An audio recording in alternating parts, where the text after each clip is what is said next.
பிப்ரவரி மாதம் 11ஆம் தேதி செவ்வாய்க்கிழமை. லூர்து நகர் புனித கன்னிமரியா விழா. முதல் வாசகம். இறைவாக்கினர் எசாயா நூலிலிருந்து வாசகம். அதிகாரம் 66, இறை வசனங்கள் 10 முதல் 14. எருசலேமின் மேல் அன்பு கொண்ட அனைவரும் அவளுடன் அகமகிழ்ந்து அவள் பொருட்டு அக்களியுங்கள். அவளுக்காக புலம்பி அழும் எல்லாரும் அவளுடன் சேர்ந்து மகிழ்ந்து கொண்டாடி ஆர்ப்பரியுங்கள். அப்போது அவளின் ஆறுதல் அளிக்கும் முலைகளில் குடித்து நீங்கள் நிறைவடைவீர்கள். அவள் செல்வப்பெருக்கில் நிறைவாக அருந்தி இன்பம் காண்பீர்கள். ஆண்டவர் கூறுவது இதுவே: ஆறு போல் நிறைவாழ்வு பாய்ந்தோடச் செய்வேன். பெருக்கெடுத்த நீரோடை போல் வேற்றினத்தாரின் செல்வம் விரைந்து வரச் செய்வேன். நீங்கள் பால் பருகுவீர்கள், மார்பில் அணைத்து சுமக்கப்படுவீர்கள், மடியில் வைத்து தாலாட்டப்படுவீர்கள். தாய் தன் பிள்ளையை தேற்றுவது போல் நான் உங்களை தேற்றுவேன். எருசலேமில் நீங்கள் தேற்றப்படுவீர்கள். இதை நீங்கள் காண்பீர்கள். உங்கள் இதயம் மகிழ்ச்சி கொள்ளும். உங்கள் எலும்புகள் பசும்புல் போல் வளரும். ஆண்டவர் தம் ஆற்றலை தம் ஊழியருக்கு காட்டுவார். ஆண்டவரின் அருள்வாக்கு. நற்செய்தி வாசகம். யோவான் எழுதிய நற்செய்தி அதிகாரம் 2 இறை திருவசனங்கள் 1 தொடங்கி 11 முடிய. 3ஆம் நாள் கலிலேயாவில் உள்ள கானாவில் திருமணம் ஒன்று நடைபெற்றது. இயேசுவின் தாயும் அங்கு இருந்தார். இயேசுவும் அவருடைய சீடரும் அத்திருமணத்திற்கு அழைப்பு பெற்றிருந்தனர். திருமண விழாவில் திராட்சை ரசம் தீர்ந்து போகவே இயேசுவின் தாய் அவரை நோக்கி, திராட்சை ரசம் தீர்ந்து விட்டது என்றார்.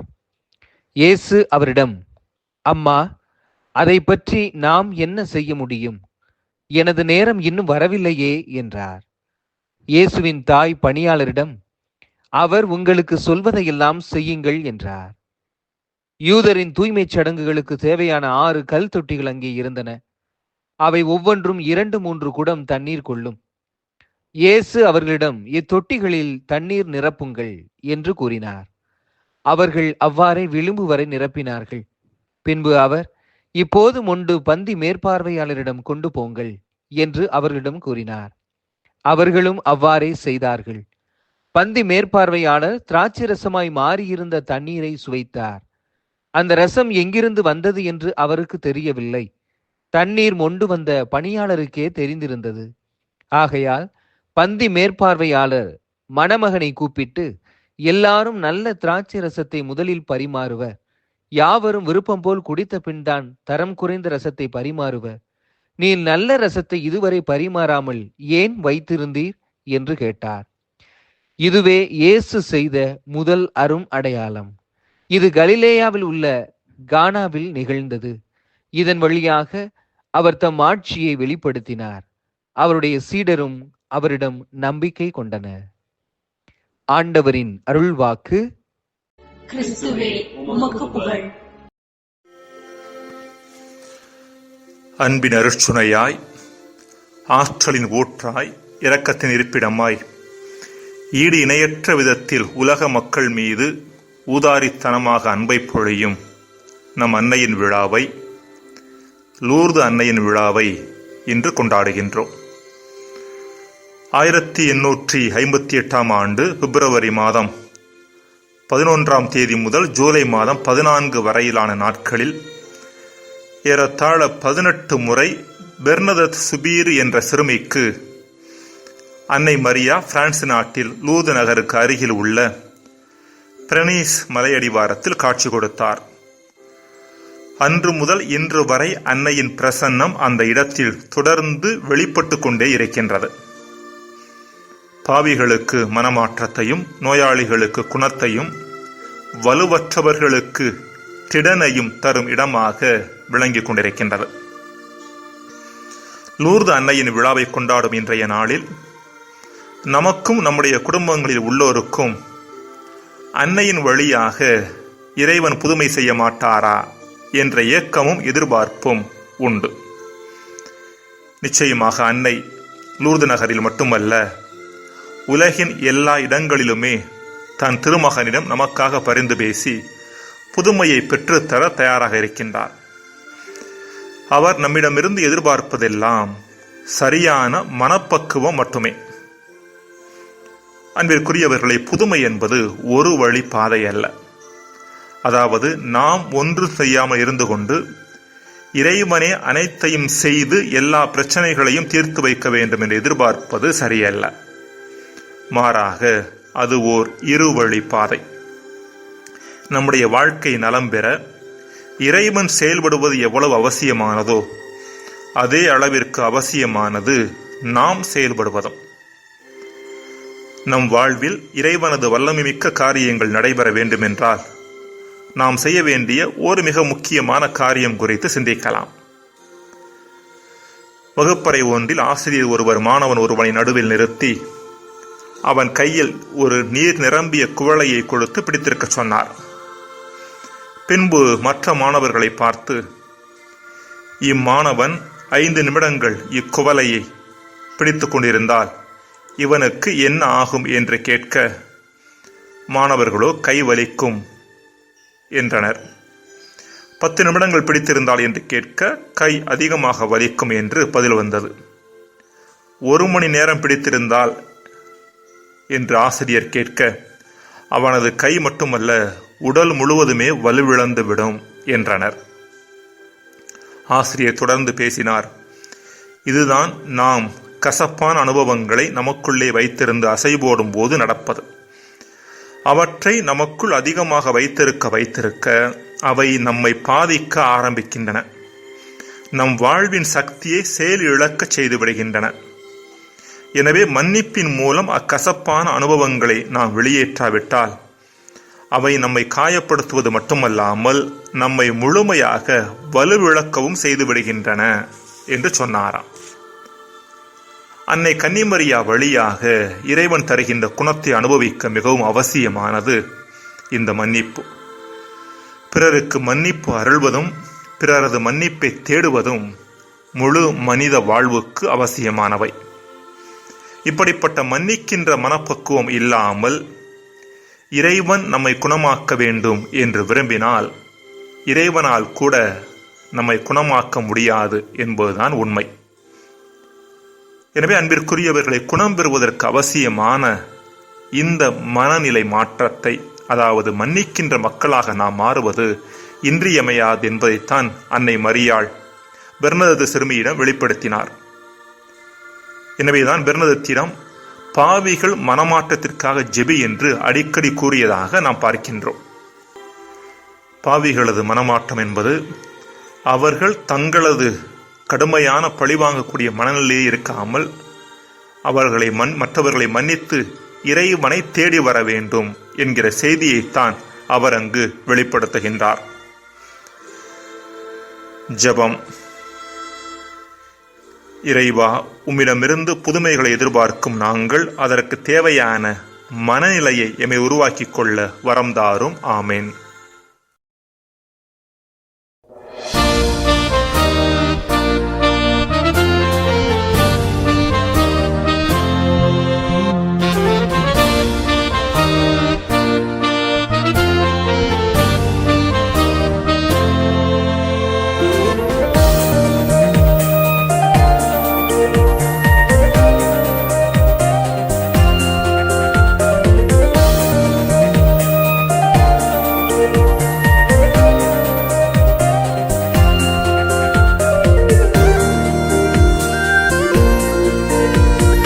அன்னையே, லூர்தன்னையே, உன் திருத்தலம் ஓடி வந்தோ. அன்னையே, எமதன்னையே, உன் அடைக்கலம் நாடி வந்தோ. அன்னையே, லூர்தன்னையே, உன் திருத்தலம் ஓடி வந்தோ. அன்னையே, எமதன்னையே, உன் அடைக்கலம் நாடி வந்தோ. வாழ்க மரியே வாழ்க, வாழ்க மரியே வாழ்க.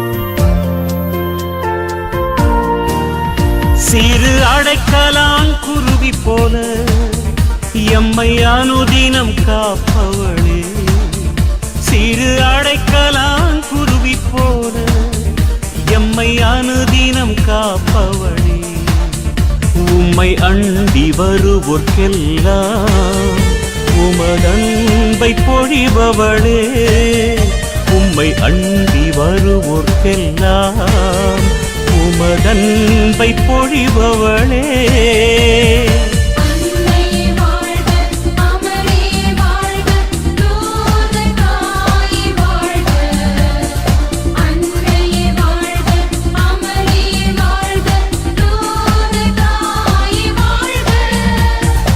அன்னையே லூர்தன்னையே உம் திருத்தலம் ஓடி வந்தோ, அன்னையே எமதன்னையே உம் அடைக்கலம் நாடி வந்தோ.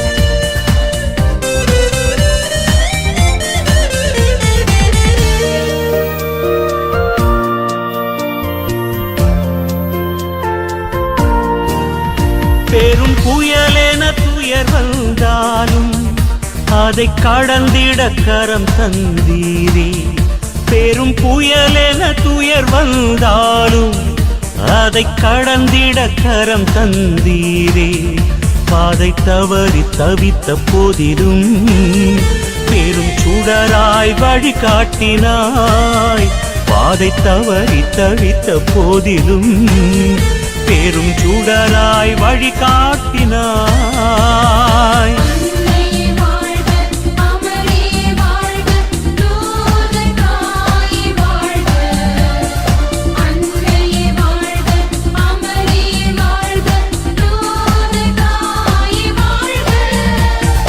அன்னையே லூர்தன்னையே உம் திருத்தலம் ஓடி வந்தோ, அன்னையே எமதன்னையே உம் அடைக்கலம் நாடி வந்தோ.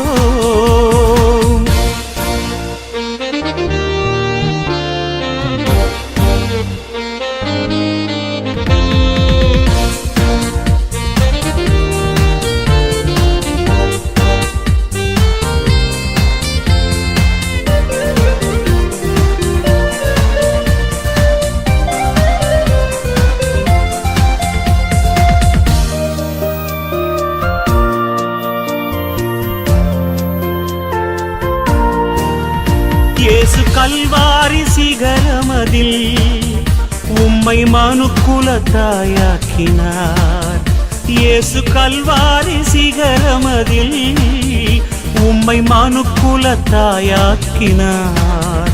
அந்த தருணம் முதலிலிருந்தே என்றும் துணையாயிருப்பவளே, அந்த தருணம் முதலிலிருந்தே என்றும் துணையாயிருப்பவளே.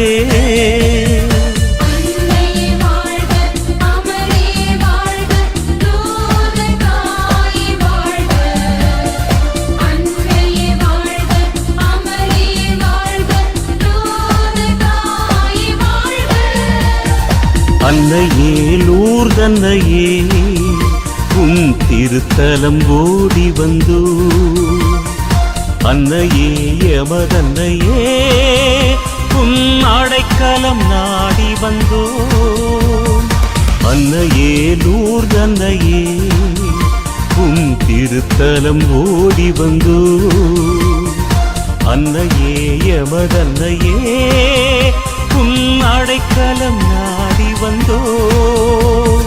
வாழ்க மரியே வாழ்க, வாழ்க மரியே வாழ்க.